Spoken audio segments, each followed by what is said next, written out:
He said, James, listen, when you leave here, he goes, I want you to ask yourself, come January 1st of every year, how much money do you have to chase to survive? And how much money do you have chasing you?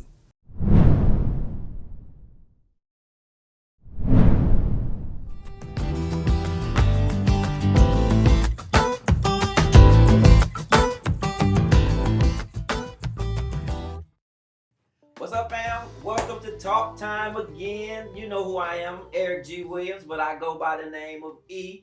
Keep it real simple for you. And I got my mans over there. Inspirational Rob. Inspirational Rob, and we bringing you the best in information and entertainment. It's infotainment. And today, I got my mans here. The one, the only, James Jimmy P. How many nicknames you got? Let me do it officially. James Parker. He is a real estate mogul, amongst other things that he does so well. And I call him Jimmy P. What other people call you? Oh, man. The list goes on and on. But at least they call him. At least they calling you. Man, welcome to Talk Time Welcome, man. with E and Inspirational Rob. Welcome, brother. Welcome. Thank you. We're going to get right into it. You look good. Thank you. Off camera, we was talking about how you letting the gray grow in. Fix that for you. Oh, man. Letting the gray grow in all nice. I was asking you, do you still get your hair cut, and does your barber still blow in your ear kind of thing? Blow in your ear.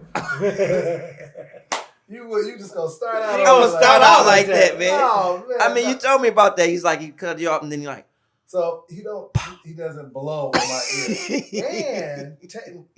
And for everyone listening, okay. and watching, All right. what he does, his technique is he hits your line, and instead of maybe brushing it off, he'll be lazy about it, and you'll feel uncomfortable. Burst of energy. Okay, so he's trying to get the hair off your ear. Exactly. A little brisk. It's not Okay. my ear. Again, the ear be too far. It's like my forehead. Oh. Okay. I just remember you saying he's spinning your chair. And he's like, we just kidding. It's a phenomenal cut. Phenomenal cut. He's a good barber. Shout out to my barber. He's a good barber. Shout out. You're looking good. He taught me letting it just go gray and not dying. Yeah, that's So good. shout out You to good. You wearing well, bro. Look good for a young man.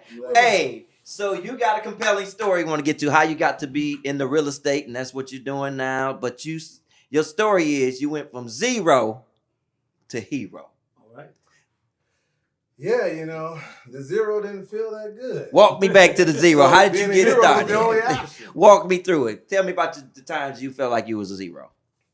Oh man, let me say, I just basically the way I kind of grew up, the kind of support system I had growing up, kind of just I felt like, it kind of contributed to being a zero and feeling like a zero. So not support or yeah. Well, I started out pretty much as a young man making every possible mistake you could possibly make. Literally, if it was a mistake to be made, I signed up to do it. Like what age? What kind of mistakes you made? I was 17 years old, 18 years old. I got into selling drugs very early. Mm-hmm. I was from the west side of Detroit. It was one of those things where everybody else was doing it. Okay. Sort of seeing the world one way. Okay. I grew up around people that only looked like me. Mm-hmm. So, as I transitioned to trying to get my life together, that presented some struggle because if you can't communicate with different cultures, people who don't look like you, don't walk like you, don't talk like you, you're shortchanging yourself. Yeah. So what happened as a result of all the? As a result of that, getting out of high school, I got into selling drugs. I also went to college, right? But I went to college not as a means to get an education. I didn't. I looked at going to college as a means to escape. Okay. People around me I at get that time. it. I get it. Hey, people around me at that time was going to jail or dying or getting strung out on drugs. So, getting away to college to me was a way to sort of escape. I didn't even know what I was going to do. Yeah. I just knew I had to go. Yeah. Did somebody persuade you? Did you have an epiphany? Or they were like, your mom was like, you getting out of here? Well, when I was 14 years old, I watched my brother get killed. Oh, wow. In the liquor store right in front of me. Wow. And so, you know, that was one of those things that as a young man, that kind of violence, so close to someone. My brother was invincible to me. Yeah. You know, we all have people like that in our lives who course. seem to be overwhelmingly strong. Yep. You know? Yep. But you saw that, but yet still you went into the drug world? Yeah, because that comes down to options. And when you are young and you know, I mean, unless you just, you know, gifted, I'd imagine, you know, your options. Who's influencing you? Yeah. You know, the same people who's influencing my brother. Yeah. I was in a community that influenced him, so it's going to influence me. Okay. And so, you know, being young and having that. You said what side? What side of Detroit? What side? West side, like Dexter, West Grand Boulevard. Okay. Yeah. You know, a lot of gangs. You went to McKenzie? Like Northwestern. Yeah, right Northwestern. Yeah, man. And Northwestern. Yeah. You know, Linwood, West Grand Boulevard, Dexter. Yeah, I know. I know. Listen. No joke. No joke. What? You be running home. Hey, you run home. You run. Listen, and everybody don't run home. Right. But I did. Right. Hey, I ran home. So now you find yourself in college. You got away from the city. Got away from the city, and you know, what college? I went to Northern Michigan University. Woo. Marquette, Michigan. It's a good school. So it's a good school though. Yeah. Yeah, nothing else to do. I had would be cold. Let me tell you, you know, again, I didn't care. Okay. You were trying to escape. I was trying to escape because I realized that I was making some choices that were where you know, jail seemed like a consolation prize. Okay. You know, I hear you, man. You know, and so I hear you. You know, got to Northern Michigan University. Didn't really know what I wanted to do, but here I am. And now you want to talk about the polar opposite? Okay. You know, I grew up in a community where there was all black people. Everyone looked just like me. Everyone talked just like me. And for the most part, I either wanted to dress like everyone around me, or I was, you know, trying to fit in. And, you know, I absolutely went to a situation where I stuck out like a sore thumb. And so it was the exact opposite. No one looked like me. You know, there were real Indians walking around. Real Indians, huh? In Marquette, Michigan. Yes. Okay. Yeah, so that helped your cultural diversity? So that was like that was the first thing that I could tell you is looking back that really helped me start to transition, at least start believing and understanding that, hey, there's differences in people. There's something out there, yeah. It's something out there, and then the world isn't just what I see on TV. Okay. So now walk me, you're very heavily involved in real estate. Yeah. You're buying houses, you're selling houses, you're flipping houses, you have investments, and doing quite well. We've done some business together, and you're doing quite well. How did that process come about? Okay, so I'll tell you, in 2000... let me back up, though. Let me tell you. So you went from college to becoming a real estate mogul. Yes. So there's some stories in between. Yeah, I did. I just woke up. Yeah, no, you didn't. I just woke up with all of this. Yeah. It's okay now. Right. Life is great. It's all good now. Right. You know what? My rich uncle. A rich uncle gave me everything. Right. I wish it was. Probably not. Take me on the journey right quick. So what happened was, you know, I'd say in 2009. Okay. Houses, they were giving houses away in 2009, right? Mm-hmm. And I had some money from working at another job that I had, and I just thought, you know what? I was having a baby, and I thought, man, I got to buy a new car. This whole idea started around me saying, I'm having a baby. I don't want to pay a car note. I'm going to buy a rental. Right. I thought of that on my own, but that's about the only thing I thought of on my own. And everything else from there turned into, you know, really just having the courage and being ambitious enough to start seeking out what the next step would be for me. So ideally, you know, I wouldn't just say it just happened, but I really just put one foot in front of the other and took baby steps. Okay. You know, I met a guy named Michael Mazer. I met this gentleman when I had gotten in trouble when I was young, and I kept his phone number. And it came at a point where I needed an investor for real estate. You know, I had lost all my money gambling. There's a lot of different things. So let me back up. That's what happened. You said you met this man, this gentleman when you got in some trouble. Yes. And you kept his number. Yes. So I mean, did y'all have a special relationship or what? Yeah. So, okay, that's the part that got missed. Is I got in trouble when I was 20 years old in college, and when they sent me to Up prison. there in northern Michigan? Yeah, Man. how you get in trouble in northern Michigan? All I do is snow. Man, it's the city boy. It's Get your hustle on. Listen, I'm trying to get your hustle on. You can take Listen, the you Negro trying to out of hustle the northern city, but hey, it's crazy, Eric and Rob. I left the city, and what I ran from, I ended up coming back and taking it with me. Okay. I got you. Okay. I So you saw I got you. opportunity. That's all it was. Okay. But it didn't work out. No. They gave me 5 years in prison. First time out the gate. Wow. Yeah, for trafficking. And so Wow. this gentleman Mike Mazer, I was telling you guys about, he was my bunkie. He was my bunkie in prison. This guy was loaded. He had just remember I fast forward really from the street to prison. Straight Wow. there. Straight there. Right? And then I'm in there in a federal prison with guys who really did some crazy stuff. Mm-hmm. And so just him being my bunkie, it's ironic. I feel like I went to prison to meet Mike Mazer. Wow. Because later on in life, Mike Mazer made some investments in real estate with me that completely changed the trajectory of my life. Mm-hmm. That's what I want to hear about. So That's what I want to hear about.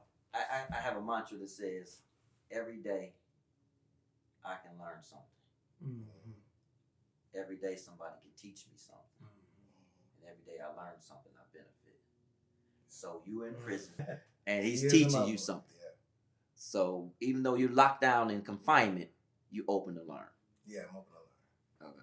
I mean, it was clear that he had more than I did, and he was coming from a place. This guy was in prison and had no worries, and it was crazy. I'm like, how can you be free in prison? That'll preach. And That'll preach. yeah, and one of the things he told me, and I'll fast forward through the time and just tell you some of the nuggets that he told me. He said, James, listen, when you leave here, he goes, I want you to ask yourself, come January 1st of every year, how much money do you have to chase to survive, and how much money do you have chasing you? Wow. That's good. Wow. Say that again, man. He said, how much money come January 1st Mm-hmm. do you have to chase and to survive, and how much money do you have chasing you? Mm-hmm. So for people who don't really understand that, it means how much are you going to have to create on your own, and then how much did you do last year that's chasing you this year? Wow. Yes. Sound like residual income, Yes. right? Yes. So I mean, before you get into that, because this is compelling, what have you ever thought about why he took to you? Oh man. I don't. Because I think in I our don't know life, why. there's always somebody that I believe God has on assignment Yeah. just for us. Yeah. I don't care now. We might miss it sometimes, and I think many times we miss that person. But I just believe in this life, God always has that person Yeah. that He has assigned for your life, No matter where you. no matter where you are. Yeah, that's big. I'll say this. Shout out to Mike Mazer wherever you are. Mike Mazer. Mike Mazer. Shout out to Mike. Eminem. Let me just say this. Let me say this to you. I'll say this. I asked God for this. Everything that has happened in my life, I asked Him for it, and how He has given it to me. I had no decision in that, so I can't explain. That's good. I can't explain why Mike and myself connected in such a way. But it had to confound you, though. You had to think about it. Like, wow, you know that's what? I'm gonna crazy. tell you something. I stopped questioning God. All right. Because all I could do is ask. And however you do that, if you manifesting and or whatnot, whatever you do to ask the Creator. Yeah. For me, it was just like, you know what? I've been through so much. I don't want to learn any more lessons. I give. Fair enough. Fair enough. Yeah. Fair enough. You Fair know. enough. So you started with Fair an enough. initial investment. You was gonna buy a car. I didn't have no money. Okay. Broke, Don't do that. I'm not broke. even. I had no money. I lost it all at MGM Grand. Oh, so you in the betting too? I was in the Gambling, rather. Well, Gambling. this is the thing. I hadn't had no money. Even when I was selling drugs, I was the brokest drug dealer this side of the Mississippi. It was crazy. We don't have no money. You selling drugs? I don't have no money, man. Right. I mean, you know, if I wasn't giving it to the casinos up north, I would come down here and give it to the casinos. And Oh, is that where it started? In the casino up north? that's where it started. Oh wow! That's exactly where it And on started. the that is that considered the Reservation. reservation? Oh, man, you can call it whatever you want, but I call it they took my money. You call it the house always Yeah. wins. Huh? Yeah, you can call it whatever you want. You can call it whatever you want, but they loaded up. So what was your first investment? So how did you get some money, number one, or the discipline to say this is what I'm getting ready to do? All right, so that's just it. You know, the crash in 2008 really opened up an opportunity. If you had $500, you could have bought a house. $3,000 bought a house. Now, when I say I was broke, but not that broke. And so, you know, I bought my first house for $7,500 in Dearborn Heights, and you know, I started thinking about the ideal of how much money do I have chasing me, and how much do I have to chase? See, if I'm chasing it, it doesn't mean I'm going to have a job, but it's hard to chase money when you got to punch a clock. It's hard because you don't have no flexibility. You can't even be present. And usually outrun you too. Yeah, and it's hard. That's good. It is. And here's the other thing. If you think about it when you have a job, and I'm not no knock to anybody who has a job, but man, one thing I learned about having a job, which is different from being an entrepreneur, is being an entrepreneur, you have the time in most cases to be present for an opportunity. So if you think about it, you working 50 hours a week, you're tired, you got that 30-minute drive in the car there to and from. When you leave that assignment, you looking for a pillow. Something to eat and a pillow. That's good. So your entrepreneurship has allowed you to meet other opportunities, come in contact with other opportunities that you're present for. That's major, man. Yeah, that's major. Yeah, think about And that's that, a faith walk too, man. because it's not the comfortable, it's the inconvenient. But you believe enough in yourself to, you know, that it's gonna take you to another comfort level. Yeah, you know, it was one of those things. I tell you, you know, in 2017 when I decided to quit my job, I quit my job because I had like. Which we're not recommending anybody quit their jobs. Yeah, shout out to people who quit their job. Don't go quit your job. In fact, don't go doing what I did. Don't quit your job yet. Listen, you can bypass a lot of the mistakes I made. You know, But you're gonna help us, But we're here to educate, right? right? absolutely. Right. So I'll tell you. You know, the thing that let me know it was time to leave my job. Okay. Was in 2017, I was calculating how much money I would make for the next 20 years. So if that was 100,000, 20 years be 2 million. The problem was I'd be 60. So I'm like, man, $2 million, 60, something don't add up, and I have to live. Yeah. So again, my friend Mike, Okay. he like, man, how much money do you have chasing you? And how much money do you have to chase to survive? Now, for me, I'm a dreamer. Okay. I've been through a lot. It's caused me to dream. I've seen a lot of things. A lot of people, it's a privilege to see some things in this life. And so what I did was I got serious about real estate in 2017. 2017, I put my foot down and I said, you know what? I'm gonna live or die. Drew a line in the I sand. drew a line in the dirt. He said, I put a bucket. I put up some crosswalks. I said, you know what? This is it.